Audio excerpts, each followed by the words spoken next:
अस्सलामु अलैकुम dear viewers. हमारा आज का टॉपिक है,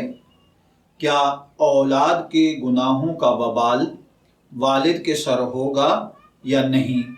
ये एक सवाल है जिसमें एक भाई ने पूछा है कि अगर किसी मुसलमान इंसान का बेटा किसी दूसरे मुल्क जाए और वहाँ पर जाकर वो किसी गैर मुस्लिम औरत से, किसी काफिरा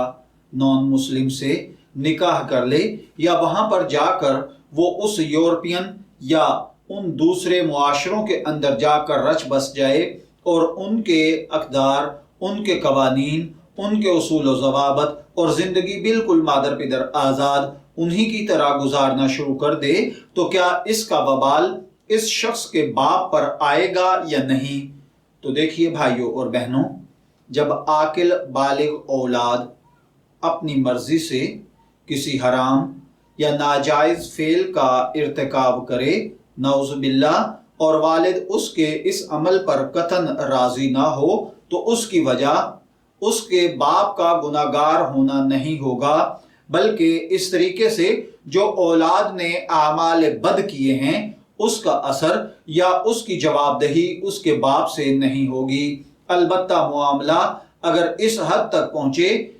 कि बेटे का बर वक्त अगर बाप ने शादी नहीं की थी, या बाप ने शादी के मामले में बिला उज़र ताखीर की थी, या बाप ने औलाद की अच्छी तरबियत नहीं की थी, तो बाप इस ताखीर और अच्छी तरबियत की वजह से तो गुनाहगार होगा। ताहम शरीयत मुताहरा ने एक आकिल बालिग मुसलमान को इस बात का मुकल्लफ बनाया है कि जब वो किसी को गुनाह का इर्तिकाब करते हुए देखे या सुने, तो उस पर लाजिम है कि बक़द्रे इस्तिताअत उसको इस फेल बद से रोके। अगर बावजूद मना करने के भी वो ना रुके, तो उससे मुआशरती बाइकाट और कता ताल्लुक कर लिया जाए, तब वक्त ये कि वो इस कार बद से बाज आ जाए। अगर मना करने की कुदरत के बावजूद भी वो ना रुके, तो उसको मना ना करने का गुनाह मिलेगा।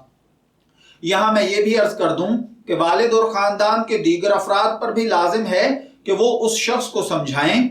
उसको समझा बुझाकर इन गलत आदात, हरकत और उस मुआशरे में रच बस जाने के बाद वहाँ के आमाल बद और वहाँ की वो चीज़ें, वो सोसाइटी के आमाल जिनको इस्लामी अहकामात के मुताबिक बहुत बुरा समझा जाता है, उसको समझा बुझाकर उनसे दूर करने की कोशिश करें। अगर मुनासिब हो तो उसे वापस बुला लें, अगर फिर भी बेटा बात ना माने तो उसके साथ उस वक्त तक कता ताल्लुक रखें जब तक कि वो अपने इस अमल से तौबा ताइब ना हो जाए। अल्लाह ताला का इरशाद है सूरह इनाम की आयत 164 के अंदर है, अगर कोई दूसरे का बोझ ना उठाएगा।